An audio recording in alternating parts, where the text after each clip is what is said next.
Uno de los temas que le ha importado siempre es el poder relacionado con el saber. Entonces, podemos presumir de principio que en la medida en que sus textos, sean libros, artículos, conferencias, etc., tratan esos temas, el tema del poder y del saber, se puede conjeturar que la gran disciplina en la que trabaja Foucault desde el punto de vista filosófico es la filosofía política. Es decir, Foucault, trabajando como historiador, lo que muestra es el poder en algún momento, en algún lugar. Muestra la relación del poder con el saber en ese momento, en ese contexto, como historiador. Foucault, trabajando como biógrafo de alguien, por ejemplo de Pierre Rivière, está trabajando en realidad el poder y el saber. Entonces, se puede presumir de una manera bastante general que el conjunto de las obras, de los textos, incluidas sus lecciones, tratan de esos temas, y en ese sentido la gran ocupación de Foucault es como la filosofía política, al menos desde el punto de vista filosófico. Bien, el primer libro que publicó es este, Enfermedad mental y personalidad. Y bueno, no tuvo mucha repercusión, él era muy joven, y en realidad este libro se completa con este otro, Enfermedad mental y psicología. Son los dos libros iniciales.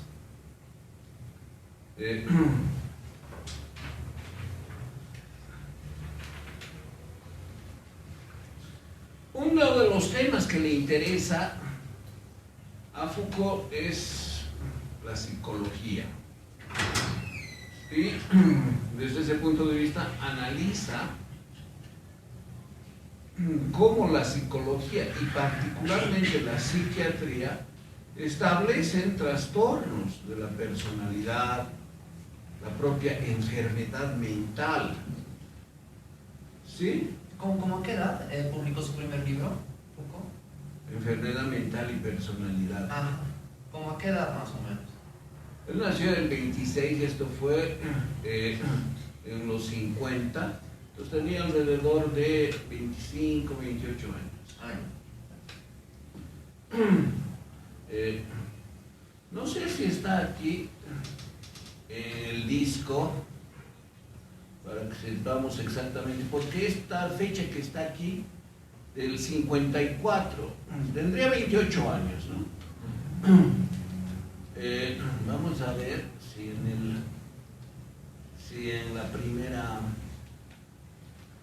el primer disco está, me parece que está el libro, si alguien quiere leerlo. Y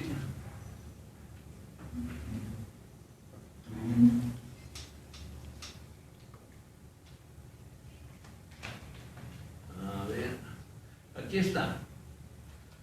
Ojalá que diga la edición en francés, ¿no?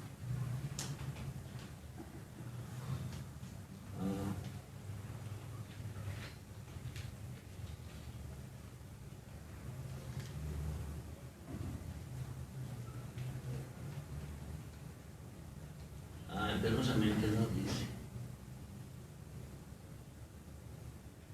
Dice por cuál ha sido, por qué editorial, por Presses Universitaires de France, pero no dice el año. Bueno, es en los años 50, ¿no?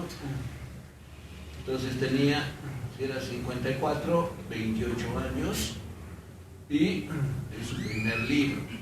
Entonces les decía que lo que le interesa a Foucault es mostrar, y esta es una tesis sumamente interesante, ¿no?, que no existe enfermedad mental en sí misma, como tampoco existe locura en sí misma, y eso va a desarrollar en su tesis doctoral, que hemos visto, ¿no? Folie et maladie, así se llama la tesis doctoral, hemos visto en las fotos de Didier Ribot, en que muestra que tanto la locura como la enfermedad mental son construcciones sociales. Es decir, la sociedad establece quién está loco, quién tiene una enfermedad mental. No es algo, por decir así, universal, sino es algo convencional, algo que la sociedad fija, tipifica, diagnostica y supuestamente trata. En el caso de los locos puede tratar de una forma sumamente agresiva, es decir, con reclusión, lobotomía en el peor de los casos, en el caso extremo, choques eléctricos, etc. Entonces, no hay, y esa es la tesis que muestra ya desde joven, en su primer libro, una esencia universal e intemporal de la enfermedad mental ni de la locura, sino que son conceptos socialmente establecidos, convencionalmente establecidos y reconocidos como verdades en momentos determinados. Este es un aspecto muy importante de la concepción que tienen del saber. Es decir, el saber no es el establecimiento de la verdad. Esa vieja idea, ¿no?, de que la filosofía es la búsqueda de la verdad. Tanto en la filosofía, en un libro que se llama Teatro Filosófico, precisamente sobre la filosofía, como los otros contenidos, por ejemplo, de quién está loco, qué significa estar loco, cuáles son los signos de la locura o de la enfermedad mental, son totalmente convencionales, sociales, temporales. Y en la medida en que un saber determinado se acepta como verdadero, se disponen en el cuerpo social los dispositivos de poder congruentes con ese saber. Y claro, lo más evidente es la psiquiatría. ¿Ustedes saben qué es el DSM-5? ¿Qué es? Es un manual de criterios diagnósticos para la clasificación de las enfermedades mentales. Muy bien, excelente, Marco. ¿Quiénes lo han hecho? La Sociedad de Psiquiatría Americana. O sea, los psiquiatras. Y es el DSM-5. ¿Qué dice? Las enormes formas, es decir, una gran cantidad de formas en que se puede manifestar la locura. Y claro, diagnósticos de más diverso tipo. Y eso, ¿por qué se llama DSM-5? Porque es la quinta versión. En tiempo de Foucault creo que estaba el número 3. ¿No? Porque todavía la homosexualidad era considerada una locura o una enfermedad mental, ¿no? Entonces, fíjense que ¿qué se establece como locura o enfermedad mental? Lo que dicen los expertos. ¿Cuándo? Cuando lo dicen. Pero después resulta que cambian. Es decir, se habían equivocado, ¿no? La homosexualidad no había sido una enfermedad mental. Y los que se equivocaron hace 20 o 30 años, felizmente ya nosotros, los nuevos psiquiatras, los corregimos. ¿Eso qué muestra? La tesis, la corrección de la tesis de Foucault. ¿Sí qué dices, Adrián? Que, bueno, pareciera que Foucault tiene razón en tanto las categorías de enfermedad mental de los psiquiatras de aquel momento obedecían más a conductas sociales correctas o incorrectas según el paradigma coyuntural de la época, ¿no ve? Entonces, si el paradigma cambiaba, ¿no? Como vino luego, digamos, las marchas de reivindicación de los LGTB, ya no se vio como una enfermedad mental homosexualidad y ahí pareciese que no se trata de ver la enfermedad mental como un problema intrínseco en el individuo, sino más bien como una actitud social incorrecta. Pero, ¿y qué pasa con las enfermedades genéticas como por ejemplo el Down o el autismo, que realmente descolocan a la persona en su individualidad dado su condición natural, es decir, biológica, porque la persona nace con enfermedades que lo limitan a uno mentalmente? Yo no digo locura, pero existe cierta limitación mental que sí la persona manifiesta desde el nacimiento. ¿Qué diría Foucault? Fíjense, lo que Foucault dice es que la verdad se genera en el contexto ideológico y en la sociedad. O sea, las relaciones sociales crean sus propias verdades. Y en ese sentido, es verdad que en un momento el homosexual es un enfermo mental. Y después, en otro momento, no importa por qué causas, ya no lo es. Entonces, no hay una verdad universal sobre estos temas. Y que se reconozcan como verdades en ese momento, pero en ese momento no se reconocen como verdades temporales. Ese es el punto. Sino que cuando se reconocen como verdades, se reconocen como verdades universales. Es decir, en su tiempo se reconocía que, bueno, es un extremo decir, pero que el homosexual es un enfermo mental. O sea, se reconocían, los psiquiatras reconocían esa como una verdad universal. Y eso genera una actitud de la sociedad. Entonces estamos frente a un enfermo mental. ¿Qué hay que hacer? Hay que hacerle, en el peor de los casos, una lobotomía, que es de los años 50, ¿no? Entonces hay que hacerle un hueco en el cerebro para introducirle un objeto y así se van a sanar, porque vamos a tocar la parte del cerebro que está afectada por la enfermedad. Y eso no era un conocimiento relativo, era un conocimiento universal. Ahora, de acuerdo a eso, una persona con síndrome de Down, por ejemplo, ¿cómo es tratada? Obviamente el síndrome de Down tiene un componente genético y es muy evidente, ¿no? ¿Conocen ustedes a alguien con síndrome de Down? Sí, ¿no? Solo de ver la cara ya se sabe que tiene síndrome de Down. Otra vez se llama la enfermedad mogólica, ¿no? Por los ojos rasgados, etc. Pero el tema es lo que la sociedad concibe acerca de eso que puede tener un componente genético y cómo crea dispositivos para supuestamente tratar esa enfermedad. Y eso es social y eso es ideológico. Es decir, no es que Foucault cree que todos somos iguales genéticamente. Él reconoce obviamente que hay personas que por distintas causas pueden tener una formación genética, por ejemplo el síndrome de Down. Pero al margen de eso, que es reconocer un hecho, el tema es lo que la sociedad ve en esa persona, lo que interpreta que significa que tenga síndrome de Down y cómo crea dispositivos para tratar el síndrome de Down.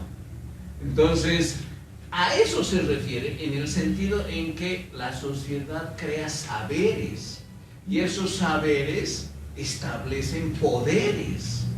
¿Cuál es el poder? El poder del médico, pues, el poder del psiquiatra, el poder del terapeuta, el poder del director del sanatorio o del manicomio, que puede encerrar y someter a una vida con camisas de fuerza todo el tiempo, con choques eléctricos o con una lobotomía. O sea que los especialistas casi que usan la condición del otro individuo para ejercer poder, como una excusa. Ejercen poder porque la sociedad avala ese ejercicio de acuerdo a un saber triunfante. O sea, esta es la verdad y realmente este pobre hombre necesita choques eléctricos porque eso es por su bien.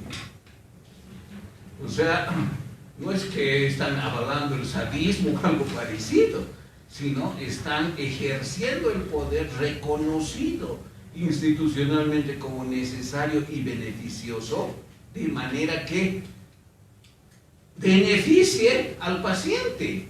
Y esa es la verdad, en ese momento, fíjense. Entonces el tema es que no existe la verdad universal y transtemporal. Solo existen verdades relativas, o mejor dicho, saberes triunfantes. ¿Qué quiere decir un saber triunfante? Ahora es la verdad.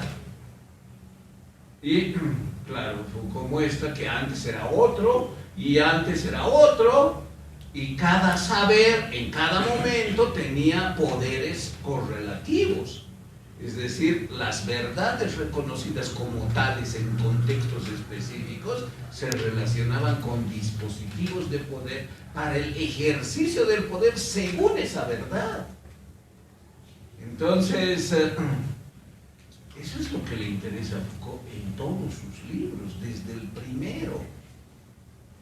Y claro, en su tesis doctoral con el tema de la locura, que ya es el extremo, ¿no? Porque enfermedad mental, bueno, los retrasados, los que tienen problemas de esquizofrenia, pero ya la locura, no, pues eso ya es más serio, ¿no? Y claro, lo que hace, no en estos libros, sino en los posteriores y particularmente en la historia de la locura, en la época clásica.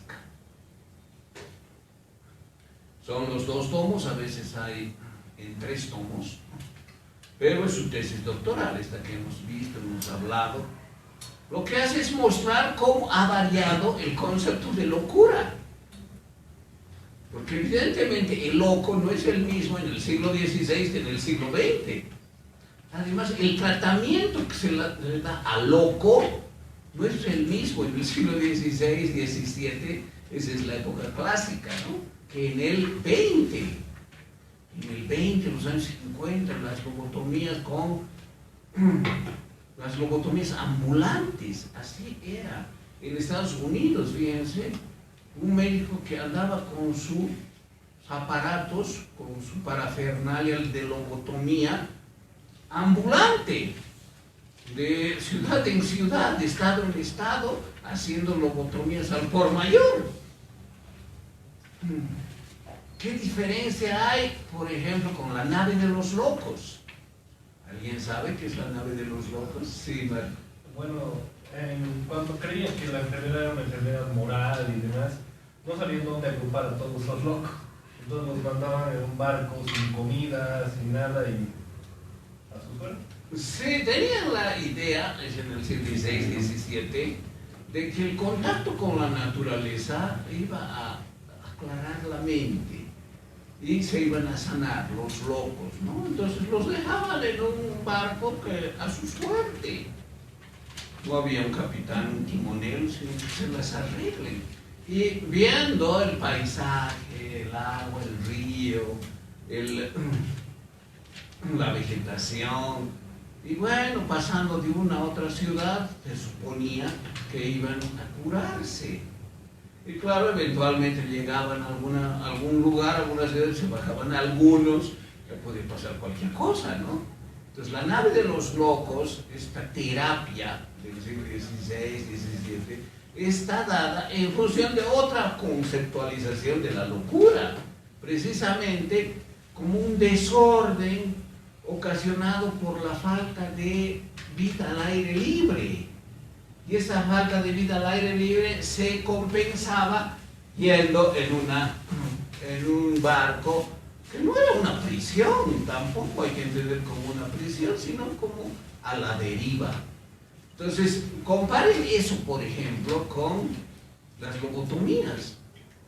de ambulantes de Estados Unidos, no me acuerdo el nombre del médico, ¿no? Era un médico famoso que hacía estas lobotomías ambulantes. Entonces, hay pues diferentes saberes sobre qué es el loco en el siglo XVI, XVII y qué es el loco en el siglo XX y lo que la sociedad debe hacer con ese loco, tipificado y diagnosticado como tal.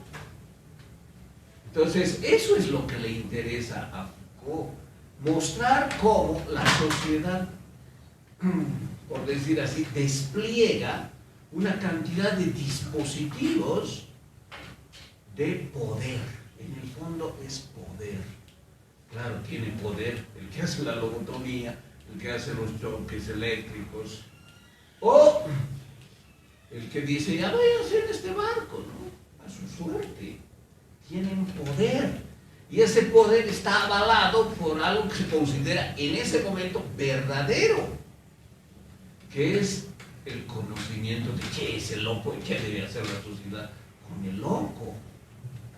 Entonces, fíjense, desde el principio, Foucault hace eso, y hace también, eso se ve en la historia de la locura en la Edad Clásica, y en la historia de la sexualidad, y el vigilar y castigar, un estudio genealógico, que por ahora solo vamos a decir consiste en mostrar las relaciones de saber y poder en distintos momentos.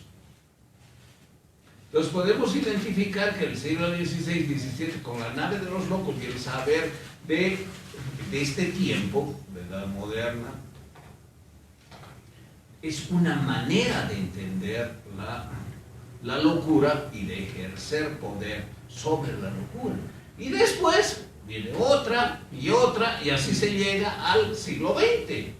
Esa es la genealogía que Foucault la realiza, por ejemplo, sobre la psiquiatría, estableciendo distintos momentos. Entonces, Foucault es un genealogista, él mismo se reconoce así, más que un historiador tradicional. ¿Cuál es el historiador tradicional? Que dice así, voy a empezar y voy a hacer un recorrido lineal ascendente. Es decir, voy a mostrar cómo en este tema, por ejemplo, se ha ido desechando los errores, se ha ido consolidando la verdad y llegamos al siglo XX en que ya sabemos qué es la locura y lo que hay que hacer. O un poco más allá, bueno, ya reconocemos que el homosexual no es un enfermo mental, o no vamos a reconocer que la histeria se debe a la frustración sexual de la mujer, lo que decía Freud. O sea, fíjense, lo que él hace como genealogista es mostrar las variaciones en la historia de las relaciones entre saber y poder. Esa es la genealogía, la variación, las escansiones, dice que escansiones como los huecos que hay, y eso no es lineal. Eso es lo importante que hay que entender, no es lineal, no es una visión positivista de decir, sí, estamos avanzando, sí, hemos logrado corregir errores, sí, hemos llegado a la verdad. No. Lo que hay son verdades como empaquetadas en un momento relacionadas con el poder, y después eso cambia por alguna razón, cambia por distintos motivos.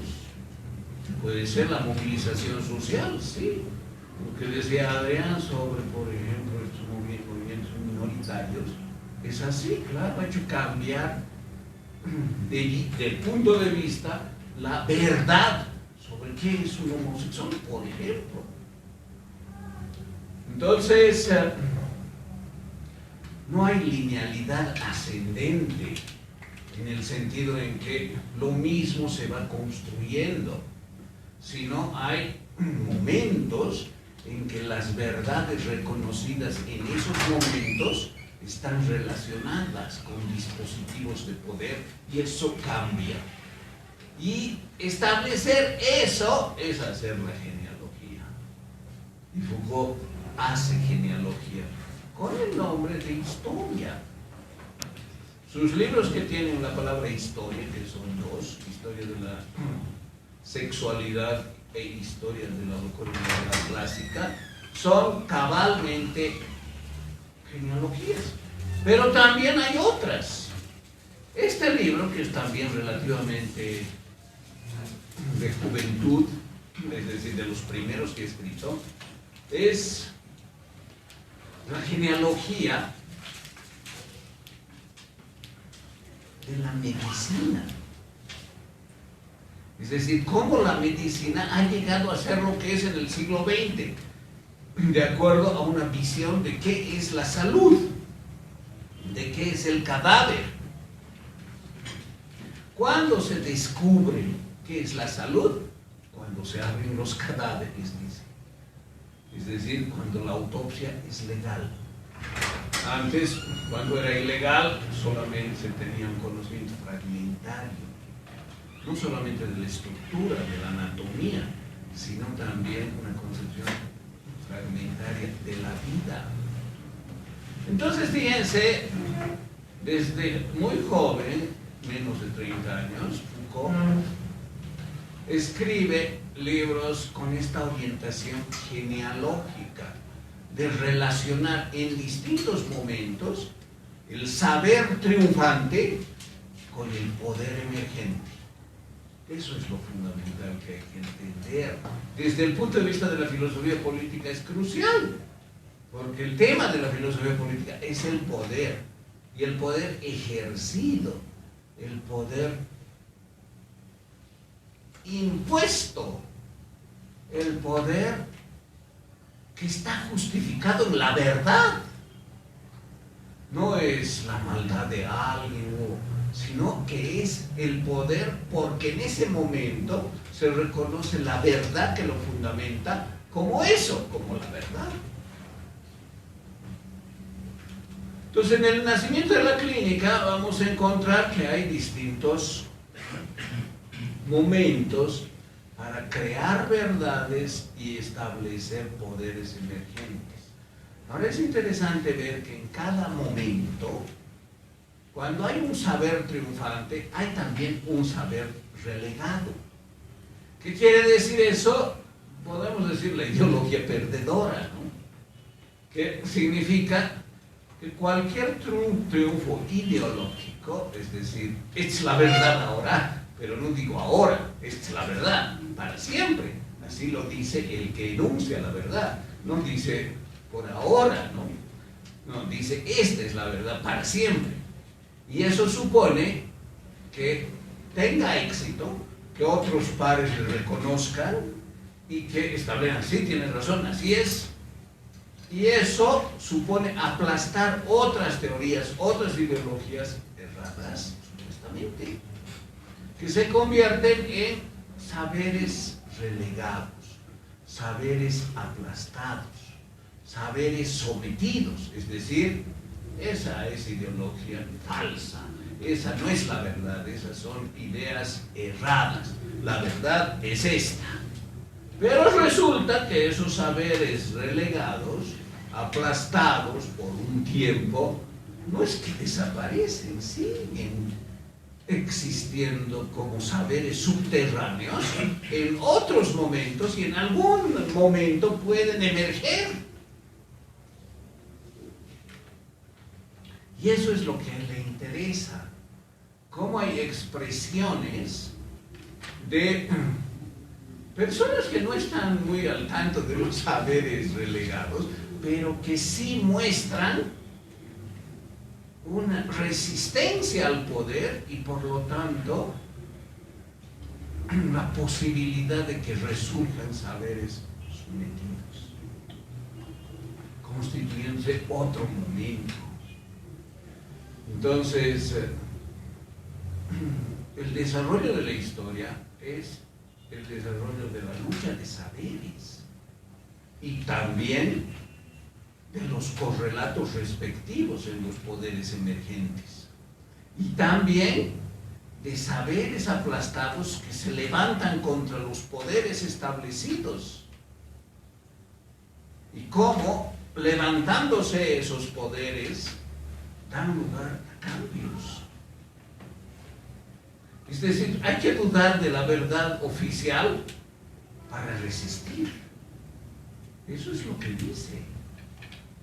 O sea, ¿quiénes resisten? Los que no creen en lo que oficialmente se establece que es la verdad.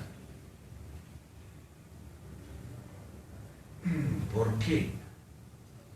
Porque tienen una reacción en contra del ejercicio del poder según esa verdad.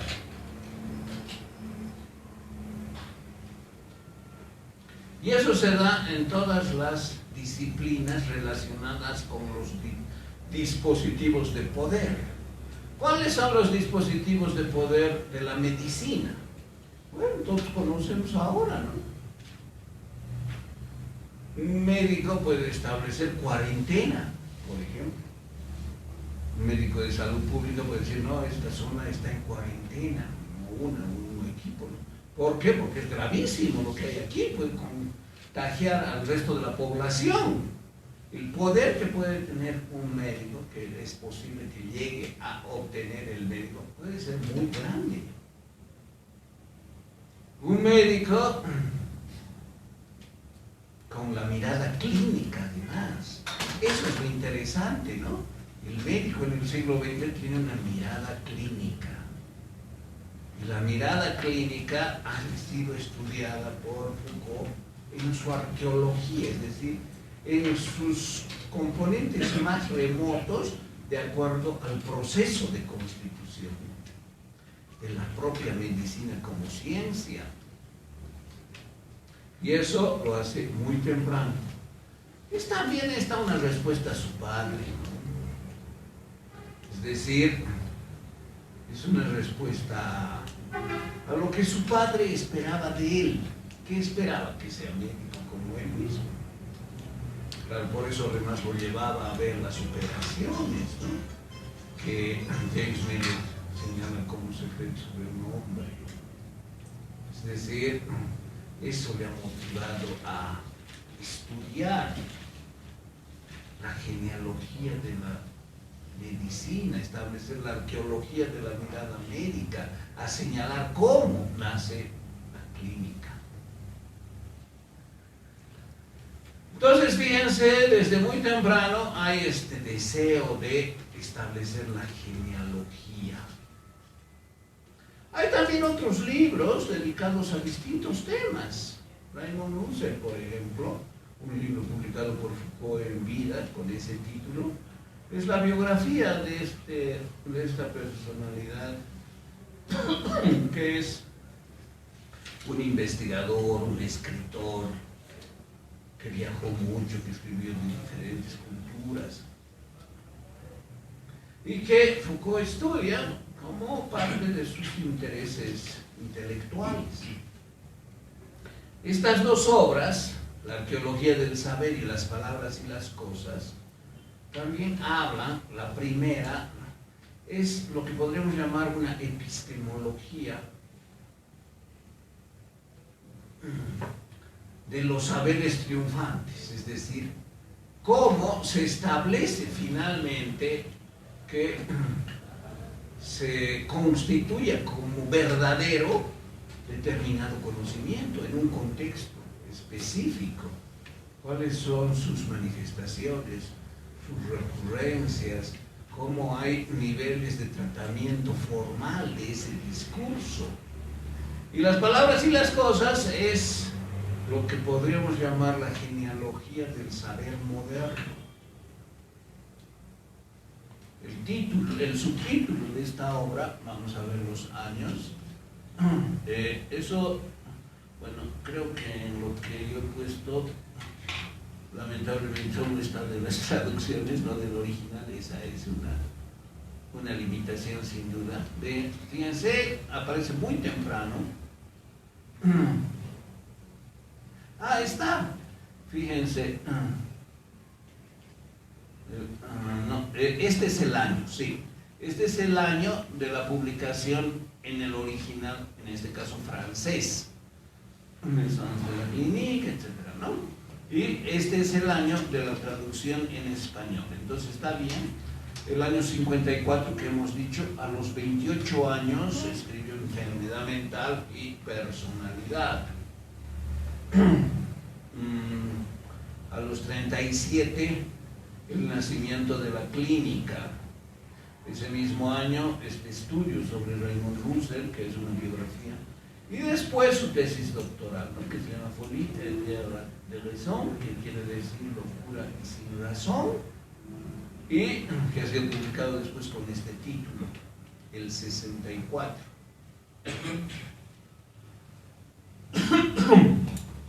A los 38 años, ¿no?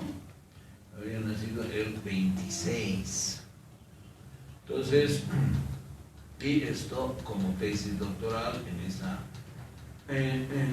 ese año, ¿no? Después, a los 40, Las palabras y las cosas, y complementario a esa obra, el 69, es decir, 3 años después, 43 años, La Arqueología del Saber. En una entrevista dice que La Arqueología del Saber escribió para comprender mejor las palabras y las cosas, pero el resultado fue exactamente el contrario, ¿no? Porque el lenguaje de la Arqueología del Saber es bastante pesado, es muy pesado.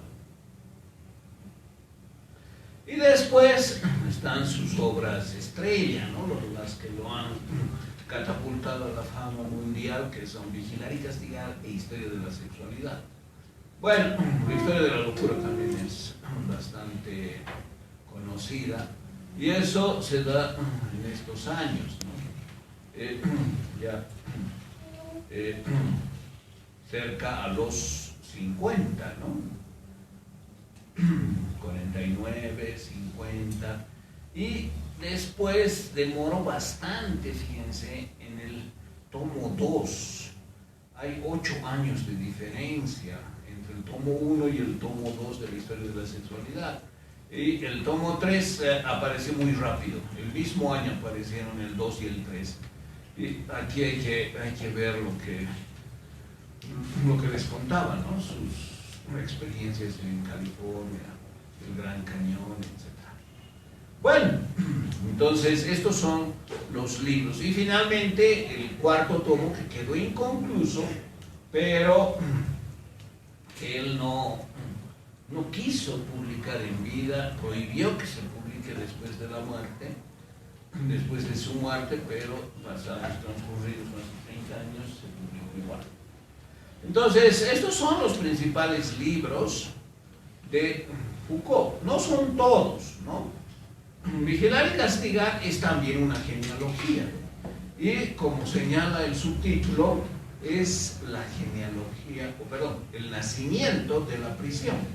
Ese es el subtítulo de Vigilar y Castigar. Es decir, cómo en esta genealogía en que se estudia, en que Foucault estudia la relación entre un saber triunfante y un poder emergente, y cómo eso cambia de un momento a otro poder, otro saber, un poder, un saber, y así sucesivamente.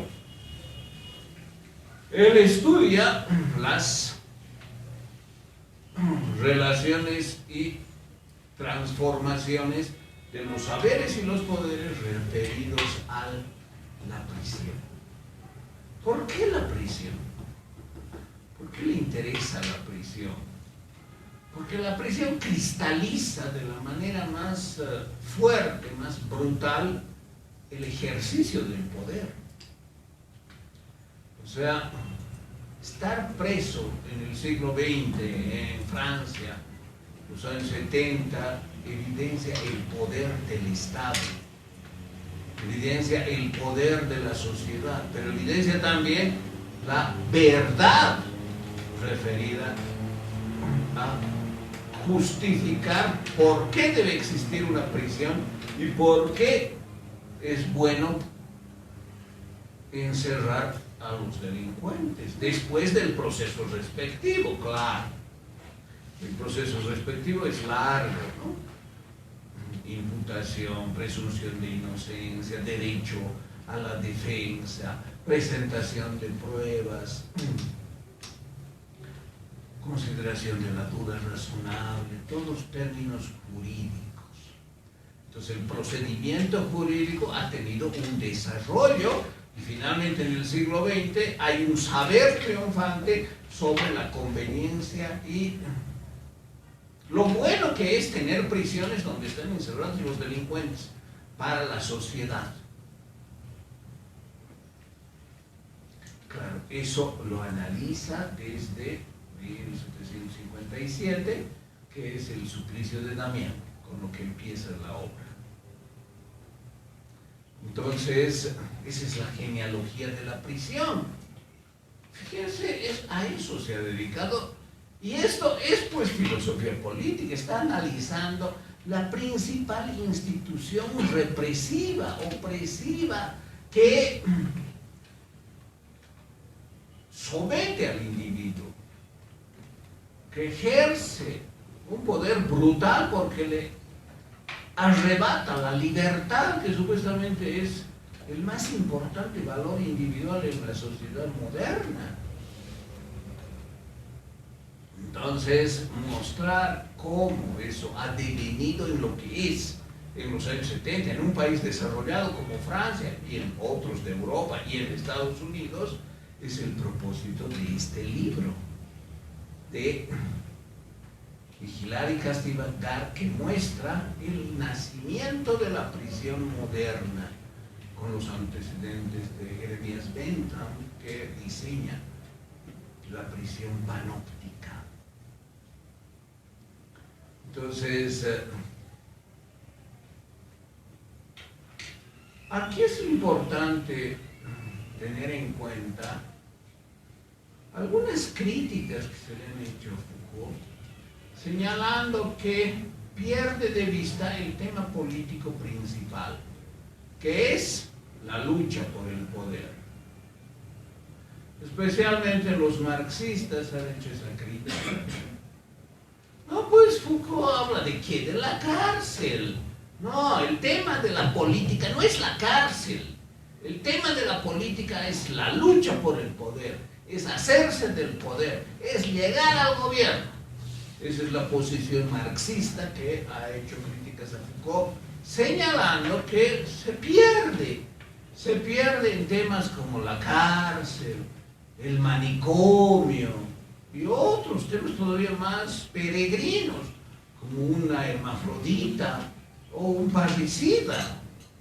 No, pues eso no tiene relevancia para ellos. Lo que les interesa a ellos es ganar el poder, que el partido se haga del poder. Y los que hablan de otras cosas son ideologías pequeño burguesas destinadas a hacer perder de vista a la clase revolucionaria y a los magníficos revolucionarios ilustrados.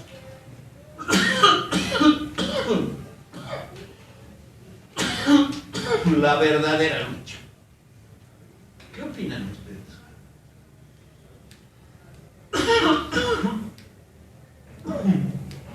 ¿Tienen razón los marxistas al decir que Foucault se pierde en temas que no tienen que ver con el poder político como tal?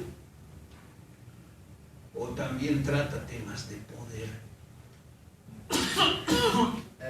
Yo había escuchado, creo que era de Foucault esta frase, que el poder es capilar. Sí.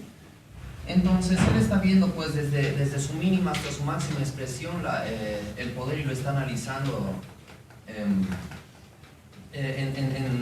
digamos, en las consideraciones micro y macro. Lo que pasa con los marxistas es que bueno, para empezar, si un autor no maneja sus categorías, entonces ya lo tildan de pequeño burgués.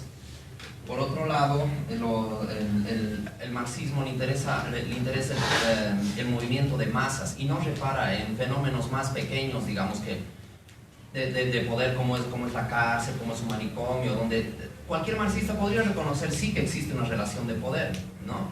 Pero en su lógica de armar una sociedad comunista derrocando el Estado, tiene mucha más urgencia de analizar la macropolítica que la micropolítica. Las relaciones macro de poder entre países, entre la nación con las clases pobres, o entre los países imperialistas contra los países semicoloniales o coloniales, etc. Todo lo demás no les interesa. Ahora, para mí es muy legítimo que Foucault se ocupe de su disciplina desde el punto de vista que él vea pertinente, porque al fin de cuentas él es el que está produciendo, y un marxista lo abordará desde su propia ideología e interés. Muy bien, gracias. ¿Otras opiniones? ¿Nadie? Tú, Marco, que has leído bastante a Foucault, ¿qué opinas? Bueno, no lo suficiente, pero lo que considero es que es oportuno ver que el poder se encuentra en muchas esferas y se puede dividir en muchas partículas, digamos, de una sociedad. O sea, analizar el poder como netamente un asunto de Estado y de control político del Estado es limitarse demasiado. Por ejemplo, en la historia de la locura, es factible ver que en las sociedades de psiquiatría, por ejemplo, existen mecanismos de control y de poder, y se ve actualmente que la psiquiatría norteamericana ha tomado mayor poder que la europea. Por ejemplo, el psicoanálisis y demás terapias humanistas han ido desapareciendo actualmente, o son consideradas pseudociencias, ¿no? Pero existen dinamismos de poder en esas pequeñas instituciones también. Muy bien, gracias. ¿Otras opiniones? Luis, ¿qué opinas? Sí, bueno, creo que ese punto de vista de cómo llegar al poder es más bien el fin, ¿no? Pero Foucault lo que hace es analizar todo lo que está debajo de ese fin. Es decir, no importa, va a llegar otro partido al poder, van a haber otras verdades, pero esa es la consecuencia, digamos, por lo que Foucault ve estas causas, todo lo que está aquí abajo, ¿no? Entonces, desde ese punto de vista, este análisis sí es bastante pertinente para entender la esencia de todo lo que está pasando y no centrarse solamente en el fin último, que es el poder mismo, ¿no? Sino entender lo que está debajo, lo que sustenta todo eso. Una cosita Sí. más, habría que tomar en cuenta también que Foucault siempre ha analizado el poder por el poder mismo, para saber cuál es su naturaleza, tengo entendido. En cambio, un marxista siempre que habla de poder es porque lo detenta y porque quiere más centrarse en su ejercicio, no en su análisis. Entonces ahí, digamos, siempre va a haber divergencia de puntos de vista. ¿Alguien más quisiera decir algo? ¿Se ha leído? Karina, ¿qué dices? Bueno, no he tenido el gusto de leer a Foucault, pero El semestre anterior hemos visto un poco, ¿no? sí, a lo mejor no me estaba de oyente, creo que la clase que han debido resolver Foucault, no estuve presente el semestre pasado. Sin embargo, sí que como usted mismo decía, ¿no? Foucault se consideraba un genealogista, entonces lo que le importaba era la genealogía, digamos, de no solo el poder, ¿no? Sino de la influencia del poder también sobre el pueblo, digamos, y no le interesaba, o sea, como dicen los compañeros, el ejercicio del poder mismo, ¿no? Muy bien. ¿Alguien más? ¿Tú, Pablo, quieres decir algo? Sí, a lo que me acuerdo que hemos dialogado en el anterior curso también sobre Foucault, es justamente esta parte que no solamente trata de encontrar las causas, sino los efectos de estas causas, ¿no? Por ejemplo, en este de su juicio, cuando justamente por esta vulneración de poder decidan sobre la vida de los demás, y esto posteriormente, este efecto se vuelve otra causa que más adelante es justamente las revoluciones del pensamiento y todo lo que ha sucedido en Francia, ¿no? Entonces es bastante interesante cómo encara justamente la manera de interpretar la historia, que no se basa principalmente solamente en un hecho principal, sino en una cadena de hechos. Yo creo que esa es la esencia de lo que trabaja Foucault, que sean eventos sucesivos uno tras otro, que generan algo. Bueno, gracias. Está claro que el tema de la filosofía política es el poder. Eso debemos tener en cuenta en cada momento, ¿no? Filosofía política, ¿qué es? Es tratar el tema del poder. Ahora, sería un despropósito buscar una definición del poder en Foucault, porque eso le llevaría a asumir una verdad como absoluta. ¿Cuál es la definición sobre el poder? El poder, más que definirlo, es necesario, es conveniente describirlo y describir su ejercicio. O sea, el ejercicio del poder es lo que le interesa. Y ese ejercicio del poder es múltiple, diverso, y está dado según relaciones diferentes con el saber triunfante. Eso es lo importante. Es decir, no hay que pensar que el poder es solo coerción. El poder tiene una base de consenso, tiene una justificación en concepciones supuestamente verdaderas en el momento que se ejerce, de que es necesario ejercerlo. Entonces, a él le han preguntado también, ¿no?, cuál es su definición del poder, ¿no? Él describe las formas como el poder se ejerce. Y se ejerce en la historia, en los distintos momentos, relacionado con saberes triunfantes. Ahora, estudiar el suplicio, por ejemplo, que ha hecho referencia a Pablo, en Vigilar y Castigar, el suplicio de Damián, ¿eso no es político? Es político, ¿cómo no? Pero si estamos hablando de un parricida seguramente estaba loco, ¿no?, que lo mató a su padre a cuchillazos, entonces había nomás pues que aplicarle el suplicio. No, pero es que todo lo que está por debajo de ese acto, que es el suplicio de Damián, es político. Como también una lobotomía, ¿creen que no es política? Es política. Sí. Lo que yo pienso es que a los marxistas les debe como que enojar el hecho de que Foucault esté sublimizando la idea del poder, ¿no? Porque el marxismo es materialista y su idea está clara, no tienen otras escapatorias, otros caminos que tomar. Bien, en una entrevista Foucault dijo: yo sigo tesis marxistas, pero no se dan cuenta los marxistas. ¿Y saben por qué no se dan cuenta? Porque no cito a Marx. Claro, se burlaba, ¿no?, por ejemplo, de la Academia de Ciencias de la URSS, en que estudiar filosofía llevaba 10 años. Era una de las carreras más largas en la URSS, estudiar filosofía.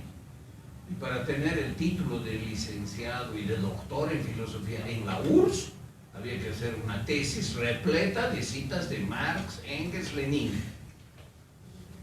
Porque si no tenían una, no, pues ¿esto qué es? Ideología. Esto es discurso, esto es teoría pequeña burguesa. Para que sea verdad, tenían que incluir. Entonces se burla de eso, de esa mediocridad intelectual, de gente que estudia 10 años para repetir lo que sus maestros ya han establecido: la ausencia de libertad intelectual, la ausencia de investigación propia, la ausencia de posición crítica. Esas son las características de la filosofía en la Academia de Ciencias de la URSS. Y eso se expresa en los textos repletos de citas. Y de unos refiriendo a otros, ¿no? O sea, Hitler que cita a Judin, y Judin que cita a Rosenthal, y Rosenthal que cita a Alexandrov, y así una larguísima lista de filósofos que lo único que hacen es repetir lo mismo. Ustedes tal vez no han visto, ¿no? Pero yo he visto publicaciones, he leído publicaciones de la Academia en Ciencia en la URSS, de filosofía, era patético. Con un libro ya se sabía todo, porque todo lo demás es repetitivo. Entonces, ¿qué hace Foucault al tratar, por ejemplo, el suplicio de Damián? 1757. Está tratando el tema político desde el individuo que sufre el poder político encarnado en el suplicio, en lo que sufre el cuerpo del supliciado. Entonces no hay que pensar que, bueno, si es un tema de un manicomio, o de la escuela, o de una cárcel, no es político. Al contrario, eso es densamente político. Porque ahí se concentra la manifestación fuerte del poder. Que puede ser en un sistema capitalista, que puede ser en un sistema socialista, que él también criticaba, ¿no? Entonces, cuando dice que él refería, que él usaba, diríamos, ¿no? Porque para él la teoría es muy interesante, ¿no? Es una caja de herramientas. Esa es su concepción de la teoría. Y el marxismo es una teoría, por lo tanto ofrece muchas herramientas. Pero él no cita a Marx, porque no quiere hacerlo, no quiere hacerlo.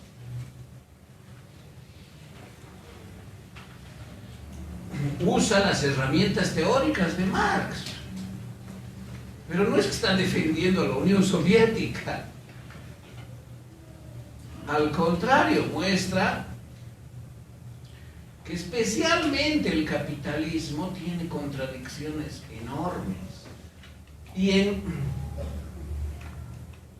micropoderes, como puede ser la cárcel, una celda, o lo que se le hace a un prisionero al torturarlo, y no estoy hablando de un prisionero político, un prisionero vulgar y corriente, a un parricida, por ejemplo, no estoy hablando de un terrorista, sino de lo que se le hace en el sistema. Eso expresa las relaciones políticas densamente.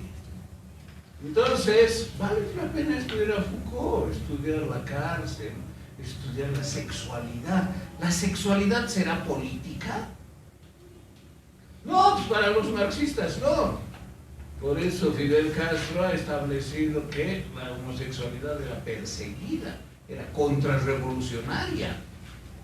Y eso ha durado hasta hace poco, ¿no? El Che también. ¿Quién? También el Che. Sí, claro. O sea, la visión que tenía era de la verdad universal. Y nosotros somos el modelo de todos los hombres. Y si hay algún hombre que le gustan los hombres y no las mujeres, ese es contrarrevolucionario. Fíjense, la sexualidad es política. Sí, claro que es política. ¿Cómo es la educación? ¿Cómo es la cárcel? ¿Cómo es la locura y el manicomio? ¿Cómo es lo que el Estado hace? Lo que la sociedad considera verdadero. Bueno, entonces los libros de Foucault son de filosofía política. Y aunque sea historia de la sexualidad y una genealogía de la sexualidad, hasta el 4º tomo que se ha publicado hasta hace poco, y que es magnífico el texto, tratan del tema del poder y el saber. Y eso